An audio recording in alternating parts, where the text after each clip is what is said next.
और लिखने वाले लिख लें और दिखाने वाले दिखा दें हुकूमत हिंद को। तुम में हमारे घरों पर बुलडोजर चलाए, हम खामोश रहे इसलिए कि मेरा घर बच गया था। तुमने हमारे बच्चों को जेलों में रखा, हम इसलिए चुप रहे कि मेरा बच्चा बच गया। लेकिन समझ लो हुकूमत वक्त के लोग, मुसलमान सब कुछ करता है, दीन के मामले पर कोई फैसला, कोई दबाव मुमकिन नहीं है। आप ज़िंदगी अपनी अल्लाह ताला के लिए, अल्लाह ताला की मर्ज़ी से, अल्लाह ताला के यतीम और मखलूक और कमज़ोर लोगों के लिए अपनी ज़िंदगी आप बश्र करें और उसके लिए जो कुछ बेहतर से बेहतर आप अपनी ज़िंदगी में करके जा सकें उसका सवाब आपको मिलेगा और आपको अल्लाह ताला एक अच्छी जगह अपने पास, अपने करीब अल्लाह ताला आपको जन्नत में देगा। और उसी का एक बहुत अजीम पहलू है, वो वक्फ है। आज कानून जो लाया, नए अमेंडमेंट्स जो लाए गए, वो बहुत शातिर किस्म के अमेंडमेंट्स हैं। आप जब अपने दीन पर जितना इस्तिकामत के साथ जमते हैं तो आप इस्लाम को ही नहीं, आप इस देश के संविधान को भी मजबूत करते हैं, यहाँ के लोकतंत्र को भी मजबूत करते हैं। Sisters, the time is now.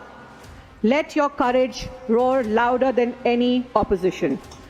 Together we will prevail for our faith, for our families, and for our rights and for the India we deserve.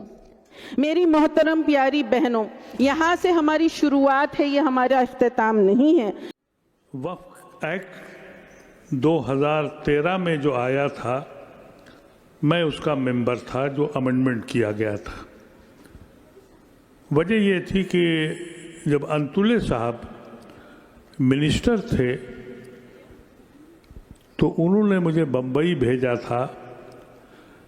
ये खबर हुई थी कि अंबानी ने एक अपना जो महल बनाया है वो वक्फ की ज़मीन पर है। मैंने वहाँ जाके मुकदमा दायर किया तो पता ये लगा कि वक्फ के औकाफ के जितने भी मेंबरान थे उन सब ने उस पर साइन कर दिया था। 1995 के एक्ट में बेचने का उसमें एक प्रोविज़न था। 2013 में जब ये एक्ट बना तो उस वक्त बहुत से उलमाओं ने ये कहा कि नहीं, बेचने का प्रोविज़न रहना चाहिए, और मैं उससे बहुत फ़िक्रमंद हुआ। मैं मौलाना राबे साहब उनके पास गया और मैंने उनसे कहा कि साहब, कुछ आलिम दीन ये कह रहे हैं कि वक्फ की ज़मीन किन किन हालात में बेची जा सकती है। उस वक्त हज़रत मौलाना राबे साहब ने फरमाया कि जब तुमने ज़मीन या अपनी जायदाद अल्लाह के नाम कर दी तो वो अल्लाह की ज़मीन हो गई, तुम उसके मालिक नहीं रहे, तुम उसके ट्रस्टी हो, उसके मैनेजर हो। मोदी जी ने ये फैसला किया और उनको अंदाज़ा हुआ आरएसएस के लोगों को कि कहीं अगर मुसलमान अपनी वक्फ की ज़मीन से वाकिफ़ हो गया और फिर कहीं उसने अगर उसको सही तरीके से इस्तेमाल किया तो ये कौम भीख मांगने वाली नहीं, भीख देने वाली हो जाएगी। इसीलिए ये जो 25 का एक्ट लाया गया, हम पे बहुत सितम हुए हैं, लेकिन इससे महंगा और इससे ख़तरनाक हमला हमारी कौम पे कभी नहीं हुआ। जो प्योर इस्लाम है, जो खालिस इस्लाम है, जो सच्चा इस्लाम है, वो क्या है उसको आप पढ़ें, उसको समझें तो यकीनन मैं ये मानता हूँ कि 99.9% लोग ये मानेंगे कि कभी कोई निज़ाम कहीं किसी भी तहज़ीब में ऐसा निज़ाम नहीं मिला है जो निज़ाम इस्लाम ने दिया है और इस्लाम ने हमको मुहैया कराया है। कि ये लोग कितने नादान हैं, या क्या ये जानबूझकर ऐसी बात कह रहे हैं कि किसी से छीनने का मकसद वक्फ का है। वक्फ का छीनने का मकसद नहीं, देने का है। दिल खोल कर वक्फ जो है वो देने का है और अपनी जायदाद जिस पर इंसान को पूरा हक होता है, उस जायदाद को अल्लाह को देता है, अल्लाह को हाजिर नाजिर रखकर उसके मखलूक को देता है, और वो फिर हमेशा हमेशा के लिए जब वो जो चीज़ है वो वक्फ हो जाती है। आपकी ये वक्फ अवेयरनेस की जो कोशिश है मुझे लगता है बहुत अहम है, इसलिए कि मैं देखती हूँ कि इस बारे में हम लोग बिल्कुल गफलत में हैं।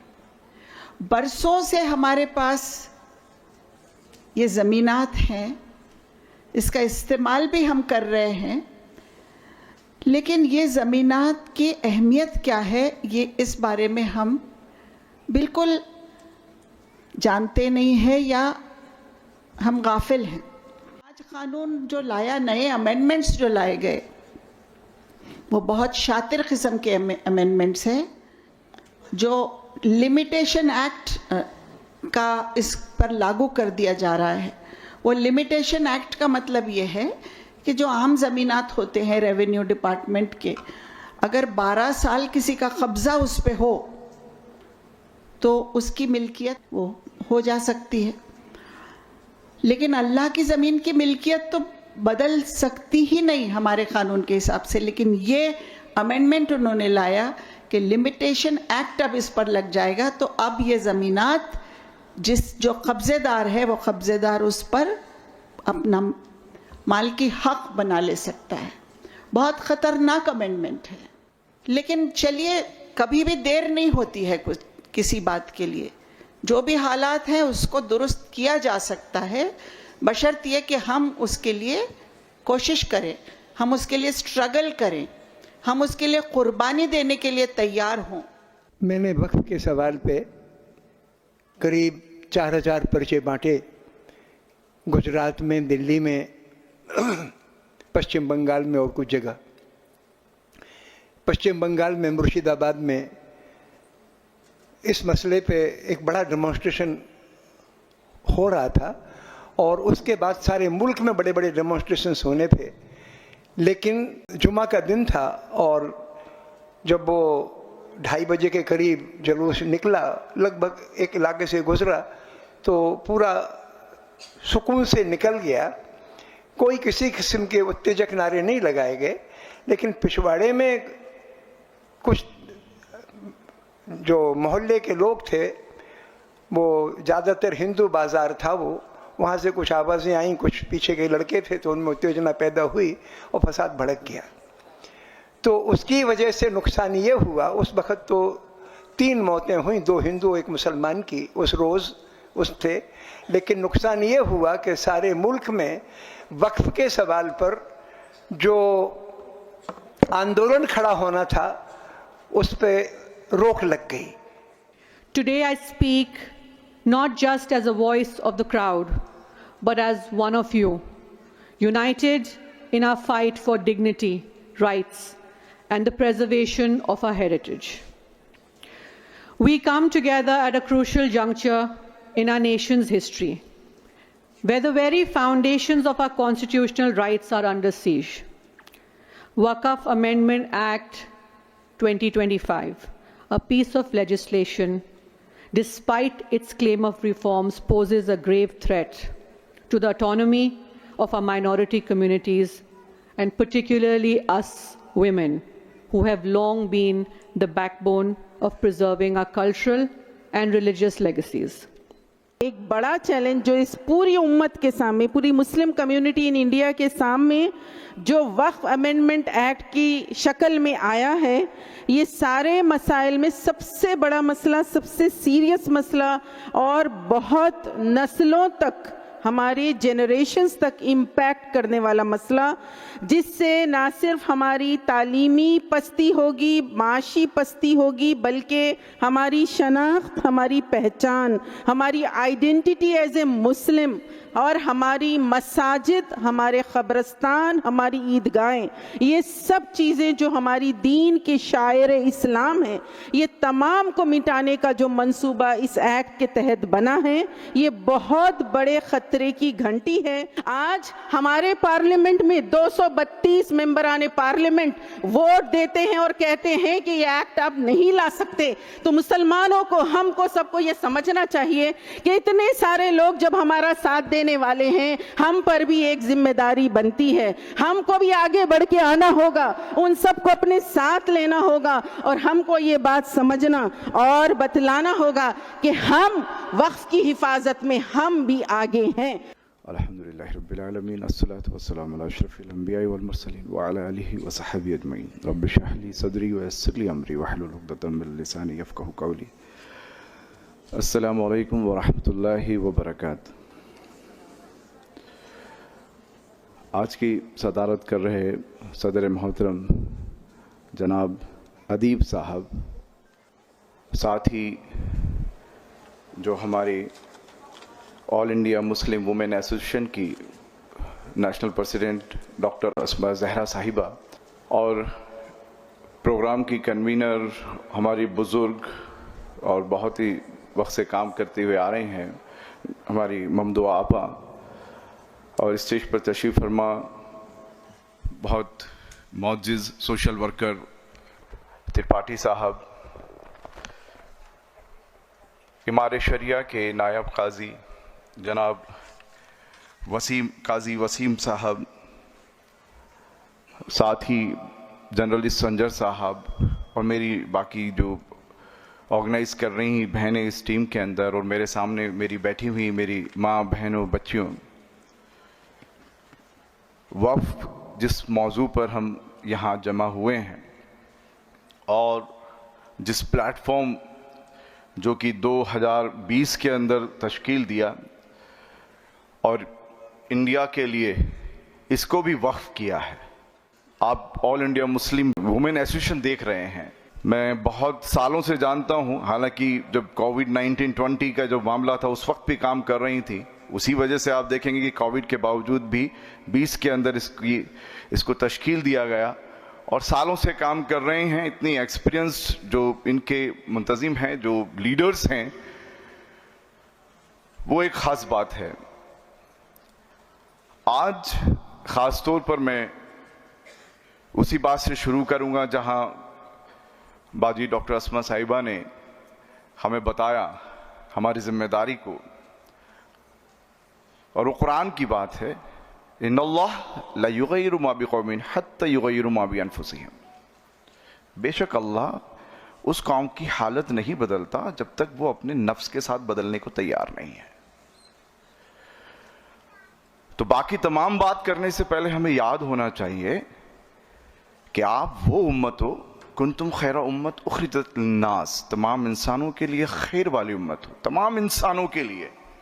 आपकी जिम्मेदारी उन किसानों के लिए भी है, उन मजदूरों के लिए भी है, उन गरीबों के लिए भी है, उन बेघर और बेवाओं और तमाम यतीमों के लिए भी है। और उसमें अल्लाह ने यह नहीं कहा औरत और आदमी, हम और आप एक ही हैं। कुरान ने, हदीस ने साफ तौर पर नबी अलैहिस्सलाम ने हमको मैसेज दे दिया है, हमारे अंदर फर्क नहीं है। बल्कि मुझे तो कभी कभी ये लगता है पढ़कर देखकर कि औरत के हुकूक मुसलमानों में, इस्लाम में मर्दों से ज्यादा है, मर्दों से ज्यादा लगते हैं। रहमत आपको कहा, मैंने तो रहमत नहीं सुना सर।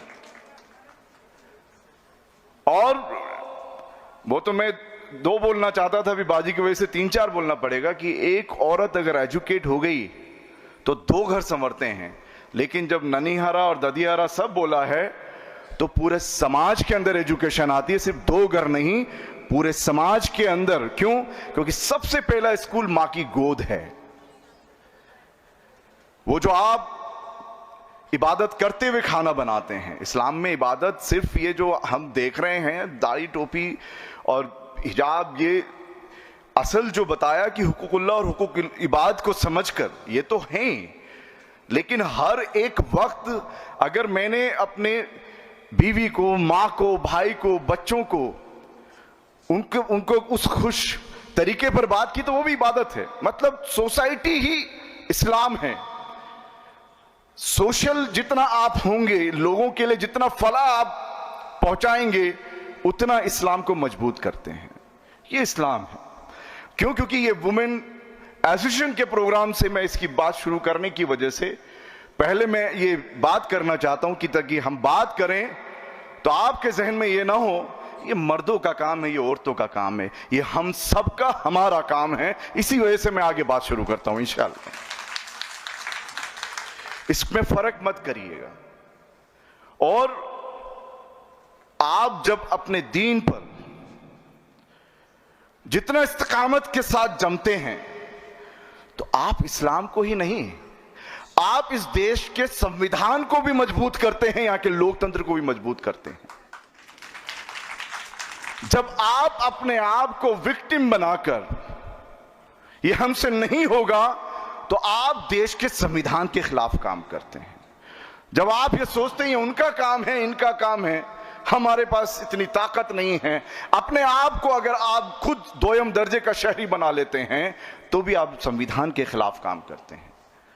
मैं बहुत बड़ी बात नहीं करूंगा, लेकिन आर्टिकल 14 से 28 आप पढ़ लीजिए। कोई बड़ा छोटा नहीं है यहां पर। यहां यह नहीं है कि ब्राह्मण को एक होगा, दलित को एक होगा, यहां सब बराबर हैं। यहां हिंदू बोलकर मुसलमान बोलकर कोई फर्क करेगा, वो सब देशद्रोही हैं, वो सब देशद्रोही हैं। जो इस तरह की बात करते हैं, हिंदू मुस्लिम के नाम पर लड़ाते हैं, जो आज सत्ता में बैठे हैं, वो आर्टिकल 14 से 16 की अवहेलना करते हैं। और 19 से 22 में आपकी स्वतंत्रता है। इसी तरह से जब शोषण के विरुद्ध आप नहीं बोलते हैं तो आर्टिकल 23-24 के खिलाफ काम करते हैं, क्योंकि शोषण के विरुद्ध आपको सुरक्षा मिलना यह आपको लाजमी है संविधान के मुताबिक। और जो खास तौर पर 25 से 28 आप पढ़ेंगे तो उसमें धर्म की स्वतंत्रता है। मैं मोहम्मद शफी इस्लाम को मानता हूं, मेरा कलमा ला इलाहा इल्लल्लाह मुहम्मदुर रसूलुल्लाह है। मेरी अजान को, मेरी नमाज को, मेरे कलमे को, मेरे दीन के फैलाने को कोई रोकता है तो वो भी देशद्रोही है, ये याद रखिए।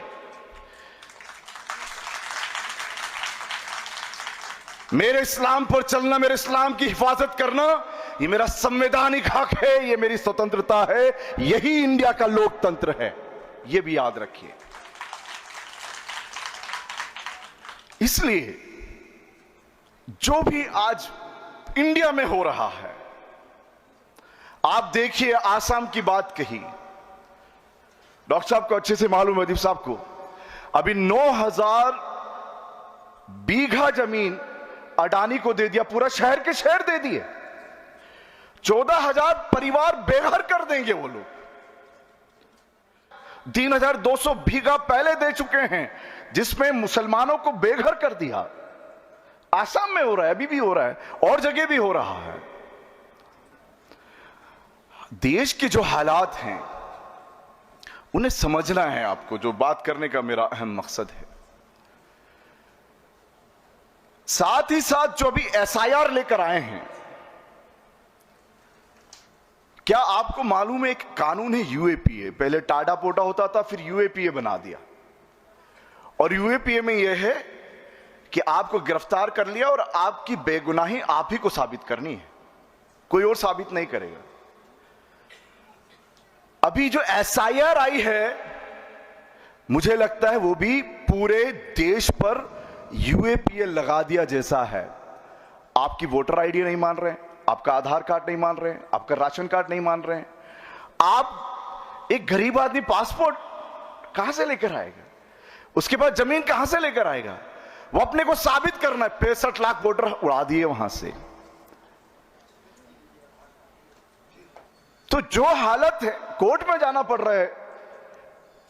किन्होंने चुन के भेजा है? इन्होंने जो 33% लोग जिन्होंने वोट दिए हैं, वो भी वोट चोरी से मिले हैं, इनको वोट नहीं मिला है। मतलब क्या है? जो सरकार अभी बैठी है, ये असंवैधानिक सरकार बैठी है, अनकॉन्स्टिट्यूशनल गवर्नमेंट है ये, क्योंकि वोट चोरी कर कर बनी है। हम बहुत सालों से कहते हुए आ रहे हैं, खासतौर पर जुलाई से स्टेटमेंट दिए हैं। अभी राहुल गांधी जी और जो गठबंधन का आया है, इसकी वजह से काफी स्टेटमेंट्स और प्रोग्राम्स हमने पहले भी किए और कहा ये वोट चोरी हो रही है, और जो भी ये वोट चोरी के खिलाफ जो भी मूवमेंट चलता है उसको हम साथ भी दे रहे हैं। तो ये जो आप समझना चाहिए कि यहां जो सत्ता पर बैठे हुए हैं वो देश को बर्बाद कर रहे हैं, और जो ये लड़ाई है, ये लड़ाई इंडिया वर्सेस हिंदुत्व की है, फासिज्म की है। ये हिंदू नहीं है। खुद भागवत कहते हैं, जो मोहन भागवत आरएसएस के हैं, यही कहते हैं सर कि वो हिंदुत्व है, हिंदू नहीं है। जो जय श्री राम के हिंदू की बात करते हैं, दरअसल हिंदू का सब्जेक्ट भी अलग है। यहां पे बहुत सारे लोग हिंदू धर्म को ही, वो एक अलग डिस्कशन हो जाएगा, हम धर्म की बात नहीं कर रहे हैं, लेकिन ये बताना चाह रहे हैं कि पूरा भारत अलग है और आरएसएस का हिंदुत्व अलग है। वो इंडिया के खिलाफ है, इंडिया के साथ नहीं है, वो समझाना चाहते हैं। कभी आप पढ़िएगा हिंदुत्व के नाम पर कि चल क्या रहा है इंडिया के अंदर। ये देश में हिंदू मुस्लिम मसला नहीं है, यहां मसला है आरएसएस, बीजेपी और उनके जैसे संगठन जो यहां पर फसाद और सांप्रदायिकता और नफरत फैला रहे हैं। और वो जो नफरत को फैलाने के लिए अहम टूल बनाया है वो मुसलमान है। आपको बेवकूफ बनाने में वो समझते हैं आप बेवकूफ हैं, क्योंकि इंडिया जो पिछड़ रहा है, लोग सोचते हैं कि उनकी तानाशाही की वजह से पिछड़ रहा है। इसीलिए मैंने वो आयत कोट की, इन्नल्लाह ला युगय्यिरु मा बिकौमिन हत्ता युगय्यिरु मा बिअनफुसिहिम। उस कौम की तरफ वजह से पीछे हो रहा है, उस कौम की वजह से देश में इंसाफ नहीं मिल रहा है, उस कौम की वजह से किसान आत्महत्या पे आत्महत्या कर रहा है, उस कौम की वजह से गरीब और गरीब हो रहा है, बेघर और बेघर हो रहा है, उस कौम की वजह से लिंचिंग हो रही है, जिस कौम की जिम्मेदारी थी उखरिजत लिन्नास, तमाम इंसानों के लिए खैर वाली उम्मत, जिसके ईमान का फरीजा है, पहला फरीजा कि अगर आप किसी नाइंसाफी को देखो तो हाथ से रोको। आप तो खुद ही मजलूम बन गए, आप तो खुद ही इस तरह से हाथ फैलाने वाले बन गए, कैसे चेंज आएगा बहन? इसलिए मैं पॉइंट बोलना चाहता हूं कि जो जिम्मेदारी मुसलमानों को देश में अपने ईमान के साथ as a Indian, as a भारतीय निभानी थी, उसमें वो पीछे रहा है, उसको निभाने की जरूरत है। और मैंने ये बात इसलिए कही क्योंकि वो क्या करते क्या हैं, वो आर्टिकल 370 की बात करते हैं, वो करते क्या हैं, वो ट्रिपल तलाक की बात करते हैं, वो करते क्या हैं, आपके मस्जिद और मदरसों पर अटैक करते हैं, वो करते क्या हैं, आपकी लिंचिंग करते हैं, वो करते क्या हैं, आपके लिए वक्फ अमेंडमेंट एक्ट बनाते हैं। जब वक्फ अमेंडमेंट बिल आया तो उन्होंने देखा कि सड़कें, शायद राम मनोहर लोहिया साहब का ही है वो, कि जब सड़कें वीरान हो जाएंगी तो संसद आवारा हो जाएगी। ये भी हमारे बुजुर्ग ही है ना देश के, कि जब सड़कें वीरान हो जाएंगी संसद आवारा हो जाएगी। ये जो हमारी जिम्मेदारी है, और उसमें खास तौर पर किसानों ने भी माना, जो किसान आंदोलन चला वो हमारी बहनों से शाहीन बाग से प्रेरित होकर वो लोग वहां पर जमे थे, शाहीन बाग से। और मैं इसीलिए इतनी देर आपसे बात कर रहा हूं क्योंकि मैं अपनी बहनों को, हमारी मां बुजुर्ग, हमारी बच्चियों को कमजोर नहीं जानता। हमसे जो कमी हुई है आपका साथ देने में और आपका साथ लेने में, उसको तस्लीम करते हुए कि आओ हम देश के मुस्तकबिल को बदलने के लिए, देश में इंसाफ को कायम करने के लिए बाहर निकलें और हर मजलूम की हम आवाज बने। हम अपने आप को मजलूम कहकर अपने आप को अंडर एस्टिमेट नहीं करें, ऐसा से कमतरी का शिकार ना बने, ना ही हम लोग खौफ का, फियर का शिकार बने। तो जो दो खास चीजें इन लोगों ने प्रोपेगेंडा करके आपके दिलों में डाल दी है, एक एहसास कमतरी और एक खौफ, इन दोनों को आपको दूर करना है और वो बिना काम किए दूर नहीं होगा। इसीलिए आपसे मेरी जो गुजारिश है कि आइंदा जिस तरह से ये लोग अभी वफ़ और आने वाले टाइम में शायद यूनिफॉर्म सिविल कोड को भी जिस तरह से अभी उत्तराखंड और आगे किस तरह से लेकर आने वाले हैं, यहां से, क्योंकि डॉक्टर अस्मा ने आपसे कहा, बहन आपके सामने बोल रही थी कि यहां पर जो हमारी बहनें आई हुई हैं महज ये सुनकर जाने वाली नहीं हैं, तकरीरों को सिर्फ वाहवाही देने वाली नहीं है, बल्कि काम को समझने वाली हैं, इस काम की संजीदगी को समझने वाली हैं। मैं उसी नाते आपसे कहता हूं कि यहां नंबर एक सिर्फ आप ही नहीं बल्कि आज सोशल मीडिया के जरिए से आपको पूरा इंडिया सुन रहा है, पूरा इंडिया देख रहा है। यह मैसेज जो all India Muslim women association ने दिया है, मैं उम्मीद करता हूं इंशाल्लाह पूरे भारतवर्ष में, पूरे इंडिया में यह जाएगा। और खास तौर पर जो मुस्लिम ख्वातीन हैं या तमाम मुसलमान हैं, वो अपनी जिम्मेदारी को समझेंगे और वो जिम्मेदारी को समझकर ये देश हमारे आबाओ अजदाद ने, तमाम जाति धर्मों के लोगों ने मिलकर आजाद कराया है। और अगर कोई मुसलमानों के नाम पर, आपसे देशभक्ति के नाम पर आपसे जो जिस तरीके से सर्टिफिकेट मांगे जा रहे हैं हुब्बुल वतनी अलल ईमान के बारे में, हमारा तो जो वतन से मोहब्बत है वो भी ईमान है, वो हमें अब देने की जरूरत नहीं है। वो इंडिया गेट पर भी सबूत है और आजाद भारत के अंदर जो आप देखते हैं नौशेरा का शेर के नाम पर अगर कश्मीर को भी बचाया है तो वीर अब्दुल हमीद और ब्रिगेडियर उस्मान जैसे लोग हैं जिन्होंने देश की बॉर्डर की भी हिफाजत की और शहादतें भी दी हैं। इसलिए नंबर एक, आप सर्टिफिकेट का इंतजार मत करिए कि मुसलमानों को कोई सर्टिफाई करेगा, नहीं नहीं, आप असली शहरी हैं, बल्कि आप देखना है कौन आपके खिलाफ, कौन संविधान के खिलाफ, कौन लोकतंत्र के खिलाफ बात कर रहा है, कौन हिंदू राष्ट्र की बात कर रहा है। ये सब देशद्रोही हैं, बल्कि आतंकवादी हैं। हम और आप नहीं हैं, बताने की जरूरत नहीं है, हमें बताना है कौन लोग देशद्रोही हैं, कौन लोग आतंकवाद फैला रहे हैं। और जो टॉलरेंस और इंटॉलरेंस की लड़ाई है, हम हमारी वफ़ की बात कर रहे हैं, लेकिन कभी मुसलमानों ने, आपने देखा होगा कितने ऐसे ऐसे पार्क हैं, मैं राजस्थान से बिलोंग करता हूं, मेरे शहर में और जगह जगह पर कभी भी कोई भी भाई उनके अपने आस्था के मुताबिक कहीं भी वो एक उनके मुताबिक पेंट करके वहां मंदिर बना देते हैं। कितने ऐसे बाग देखे होंगे आपने, कितने ऐसे आपने कॉर्नर देखे होंगे, रोड के किनारे देखे होंगे, जहां जगह जगह पर छोटे छोटे मंदिर बना दिए गए हैं। वहां तो ना उन्होंने खरीदा है, ना किसी तरह का अप्रूवल लिया है। और आजकल जो कबाड़िया और ये सब जो कर रहे हैं, क्या कर रहे हैं, ये है इंटॉलरेंस।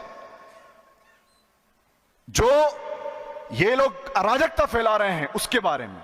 और मुसलमान कभी भी अपनी खरीदी हुई जमीन पर ही नमाज पढ़ेगा, उसके बगैर मुसलमान की नमाज नहीं होती, हर मुसलमान को पता है। ये तमाम मसाजिद, क्योंकि हम लोग पैदा होने से लेकर मौत तक वक्फ से जुड़े हुए हैं, ये मसला हमारा दीन का मसला है। मुझसे पहले काजी साहब ने और खास तौर पर फिर डॉक्टर साहिबा ने आपको बहुत क्लियर करके बताया वक्फ के बारे में। मैं शॉर्ट में बता रहा हूं, जो ये वक्फ है, जिस सब्जेक्ट पर हम यहां जमा हुए हैं, ये हमारा फरीजा है, दीनी फरीजा है, हमारी जिम्मेदारी है। अगर ये चला गया तो ये लोग ऐसे ही आपकी पल्स चेक करते करते यहां तक पहुंच गए हैं, बाबरी मस्जिद से लेकर यहां तक। उसके पहले पे तो मैं नहीं जा रहा हूं, कम से कम बाबरी मस्जिद से यहां तक लेकर इन्होंने देखा है कि इन पर जुल्म ज्यादती कर दो, इन्हें फर्क नहीं पड़ता। क्यों? मैं अक्सर ये बात को बोलता हूं और उस बात को, उस हदीस को कहकर, मेरी बात नहीं है, मेरे आका नबी अलैहिस्सलाम की बात है। आप सल्लल्लाहु अलैहि वसल्लम ने फरमाया कि ऐसा एक दौर आएगा जिस तरह से भूखा दस्तरखान पर टूट पड़ता है, ऐसे अहरे गैर लोग मुसलमानों पर टूट पड़ेंगे। या रसूलुल्लाह सल्लल्लाहु अलैहि वसल्लम, क्या उनकी तादाद कम होगी? आप सल्लल्लाहु अलैहि वसल्लम ने फरमाया नहीं, वो समुद्र के झाग देखो कितना दिखता है समुद्र, वैसे दिखेंगे, लेकिन वहन आ जाएगा, वहन। हुब्बुद दुनिया व कराहितुल मौत, दुनिया की मोहब्बत और मौत का खौफ आ जाएगा। जबकि कोई इंसान ऐसा चैलेंज नहीं कर सकता, वो नमरूद हो, फिरौन हो, जो बाकी रहा हो अब तक या बाकी रहेगा आगे, हम में से कोई। हक है ना मौत। अल्लामा इकबाल का है ना कि जिंदगी से मौत शुरू होती है और मौत से जिंदगी शुरू होती है। ये ईमान है या नहीं आपका? जब आपने जिंदगी ले ली तो आप हर एक दिन मौत की तरफ जाते हैं ना, और जब मौत आती है तो फिर असली जिंदगी की तरफ जाते हैं। वो मानने वाले लोग ऐसे कैसे डर जाएंगे? हम देश के संविधान की बात कर रहे हैं, हम लोकतंत्र की बात कर रहे हैं, अपने हक और हुकूक की बात कर रहे हैं, यहां की आजादी को बचाने की बात कर रहे हैं, और हम अपने हक पे ही डाका डालने दें, तो ये वहन है हमारे अंदर। इसीलिए कहता हूं साथ साथ, सियासी तौर पर भी मुसलमान इंडिया में मेजॉरिटी है, माइनॉरिटी नहीं है। आप पूरी इक्वेशन उठा के देख लीजिए, जितनी भी पॉलिटिक्स खेलने वालों को, लोग को देख लीजिए, लेकिन आपको आपके बारे में पता नहीं है। इसलिए मैं ये सोचता हूं कि ये जो all India Muslim women association है, आपको आपकी ताकत के बारे में बताने का काम करता है, क्योंकि ताकत तो आपके पास है। एक परिवार से लेके शहर, और शहर से लेकर प्रदेश, और प्रदेश से लेकर देश तक की जिम्मेदारी को आपको पता है कैसे बखूबी अंजाम देना है। वो ताकत है आप में, बस उस ताकत को आप जानना चाहिए, समझना चाहिए। उसी के लिए यहां हम लोग आपसे बात करने आए हैं। इसलिए मैं ये सोचता हूं कि जो हमारी वक्फ प्रॉपर्टीज हैं, उसके लिए all India Muslim personal law board, all India Muslim हमारी जो वुमेन एसोसिएशन है, और इसी तरह से इम्पाक, इम्पार, अदीब साहब जैसे हमारे बुजुर्ग हमारे पर बहुत बड़ा साया है, रहनुमा है, जो सदारत कर रहे हैं। छोटे आदमी नहीं है, इनके मुंह पे कहने वाली बात नहीं है ये। हम जानते हैं उनकी कुर्बानियां कितनी बीमारियों से लबरेज हैं, चला नहीं जाता है, लेकिन यहां तक पहुंचे हैं अपने दर्द को लेकर। मौलाना उबैदुल्लाह खान आजमी साहब मेंबर ऑफ पार्लियामेंट रहे हैं, all India Muslim personal board के वाइस प्रेसिडेंट। आप सुन रहे थे जब मैं आ रहा था, उनको कैंसर का ऑपरेशन के बावजूद उनके अंदर दर्द है, बैठ नहीं पा रहे हैं बराबर। डॉक्टर नाजिमुद्दीन साहब आज शायद तबीयत खराब होने की वजह से, कलील होने की वजह से नहीं आए हैं, आपके लिए फिक्र रखते हैं। इंडिया में बहुत लोग ये फिक्र को लेकर चल रहे हैं। हम लोग अलग नहीं हैं, क्योंकि हम जानते हैं वलतनज़ु फतफ़शल वतज़हब रिहुकुम वस्बिरु इन्नल्लाह मअस-साबिरीन। आपस में मत बटो, हर जगह यही मैसेज है, आपस में मत बटो, वरना क्या होगा, तुम्हारी हवा उखड़ जाएगी। सिर्फ इतना ही करना है हमें, ऑर्गेनाइज्ड होना है। यहां पर ऑर्गेनाइज्ड होना आपके लिए आपकी जिम्मेदारी है, वो आप गलत नहीं करते हैं। इसीलिए हम हमारी जिम्मेदारी को समझें और इस जिम्मेदारी को रोज़ महशर अल्लाह के यहाँ जवाब देने के लायक हम बन जाएं। अल्लाह ताला हमें कबूल कर ले, हमारी खताओं को अल्लाह माफ़ कर दे। अल्लाह हमसे जो भी अब तक जो गलतियां हुई हैं उन्हें माफ़ कर दे। हमें फिर वो ईमान दे दे जब वहाँ खड़े होकर हज़रत खालिद बिन वलीद रज़ियल्लाहु तआला ने कहा था कि रोमियो, जितनी अजीज़ तुम्हें ज़िंदगी है, उससे कई ज़्यादा अजीज़ हमें मौत है, क्योंकि उसी के बाद ज़िंदगी है। इसलिए हम लोग इंशाअल्लाह ये अहद करें और ज़िम्मेदारी लें, अपने आप से वादा करें, अल्लाह से वादा करें कि इंशाअल्लाह हम लोग अपने आखिरी दम तक इस देश को भी बचाएंगे, इस कौम को भी बचाएंगे। व आखिरु दावाना अनिल हम्दुलिल्लाहि रब्बिल आलमीन। अस्सलामु अलैकुम व रहमतुल्लाहि व बरकातुहू।